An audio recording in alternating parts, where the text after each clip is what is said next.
Hello students, welcome back my YouTube channel drawing 78। बच्चों, आज के वीडियो हम लोग सीखेंगे वृत्त में गुड़हल के पुष्प उसकी कलियों एवं पत्तियों पर आधारित आलेखन बनाना।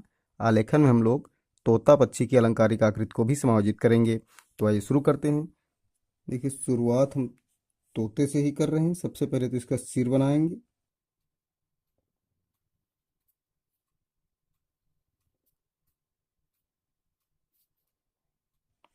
अब यहाँ पर चोंच बना रहे हैं, जो कि ज़्यादा आगे की ओर नहीं जाती है, जैसे निकलती है नीचे की ओर मुड़ जाती है। चोंच के बिल्कुल सीध में देखिए बीचों बीच यहाँ पर आँख बना रहे हैं।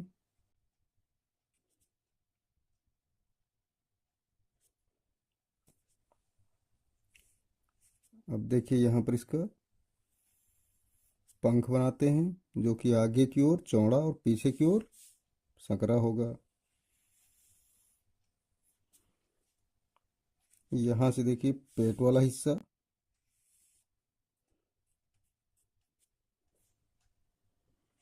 और यहाँ से इसकी पूंछ बनेगी,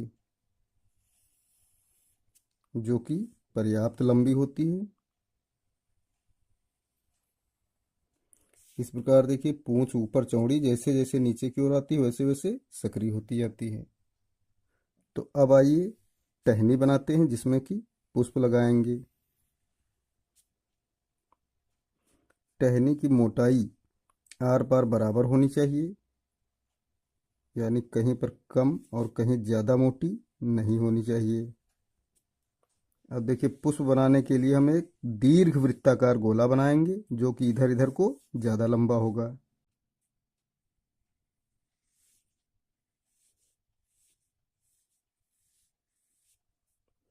इस गोले में देखिए पुष्प कैसे बना रहे हैं। पहले तो हम पुष्प का केंद्र निर्धारित कर लेंगे। अब यहाँ से एक पंखुड़ी इसी टहनी की ओर लौटेगी।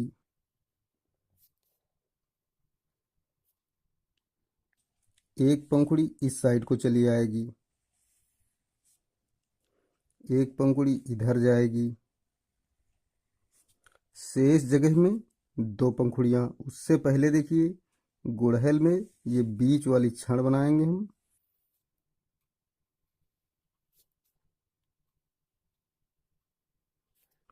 ये छड़ बहुत मोटी नहीं होती है। अब देखिए बची हुई जगह में दो पंखुड़ियाँ बना देते हैं। यहाँ से देखिए एक ये हो गई और एक ये हो गई। अब देखिए कैसे पुष्प का हम बाहरी किनारा बना रहे हैं। देखिए अभी तक हम इस गोले तक नहीं पहुँचे थे, इस बार भी नहीं पहुँचे। अब देखिए पहुँच गए हैं। फिर देखिए गोले के अंदर और भी अंदर। इसी तरह से अगली पंखुड़ी। देखिए गोले तक नहीं पहुँचते हैं, अगली बार पहुँच गए। पुनः और बाहर, फिर अंदर की ओर। इसी प्रकार सारी पंखुड़ियों को बना लेते हैं।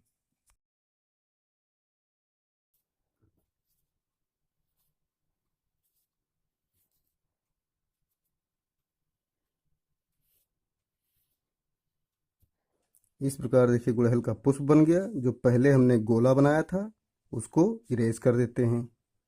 इस प्रकार देखिए हमने पुष्प को थोड़ा गहरा कर लिया है। आगे इसको थोड़ा हम अलंकारिक रूप में मोड़ देते हैं।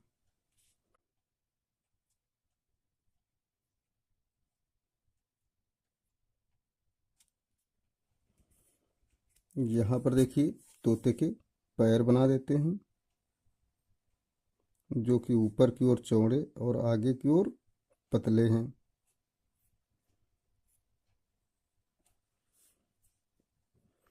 यहाँ पर एक टहनी बनाएंगे जिसमें कली लगेगी।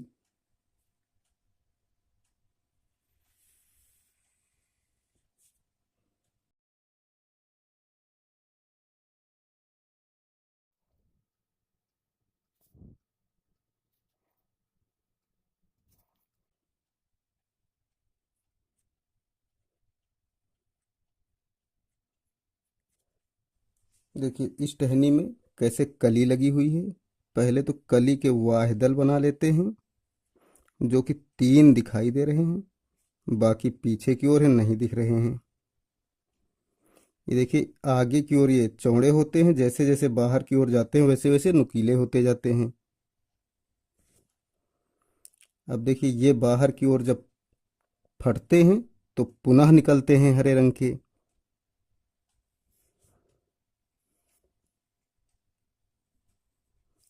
ये भी देखिए नीचे की ओर चौड़े, ऊपर की ओर क्रमशः पतले।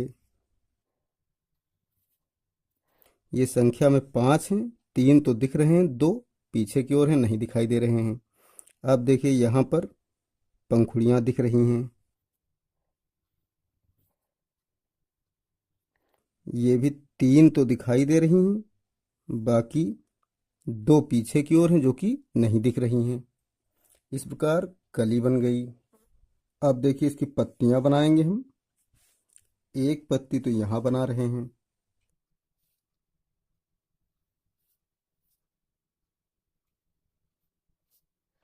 देखिए पत्ती नीचे की ओर चौड़ी, ऊपर की ओर जैसे जैसे जाएगी वैसे वैसे कम चौड़ी। पूरी पत्ती नहीं दिखाई दे रही है, कुछ पुष्प के पीछे की ओर है।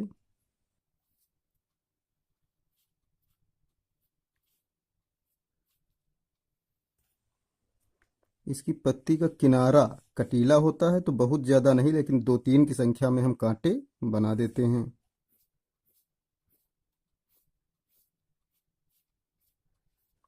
ऐसे ही देखिए यहाँ पर पर्याप्त जगह है, एक पत्ती यहाँ भी बनाते हैं।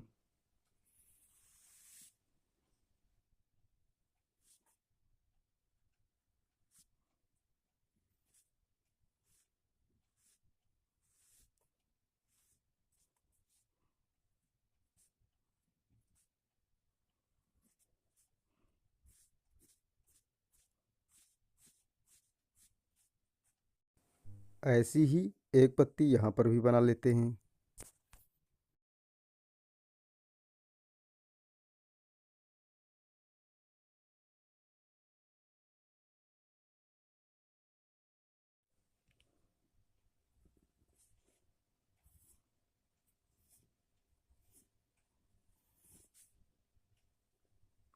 पत्तियों में नोक जरूर बनाते हैं, क्योंकि नोक अलंकारिक दिखाई देती है।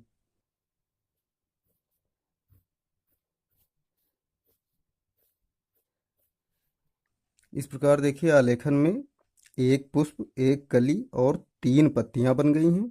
अब हम ज़्यादा पत्तियां नहीं बनाएंगे। यहाँ पर देखिए तोते की उंगलियां भी बना देते हैं।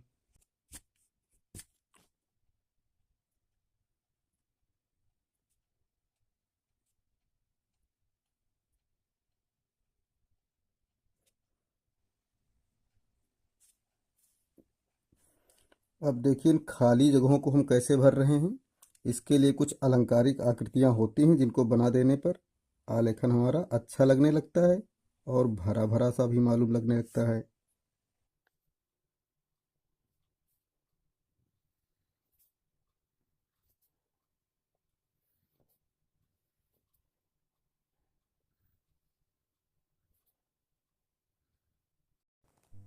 इन आकृतियों को बनाते समय हम ध्यान रखते हैं दोनों रेखाओं के बीच की दूरी या तो बढ़ती जाए या तो बराबर रहनी चाहिए, कहीं कम कहीं ज़्यादा नहीं होनी चाहिए।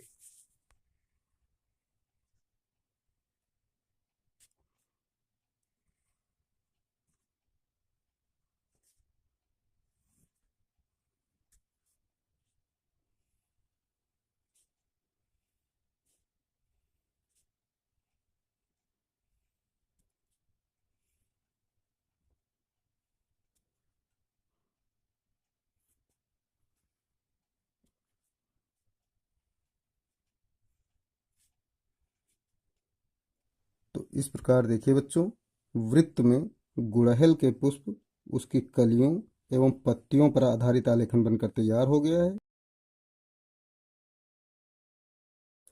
यदि आपको हमारा वीडियो पसंद आया है तो इसको लाइक करें।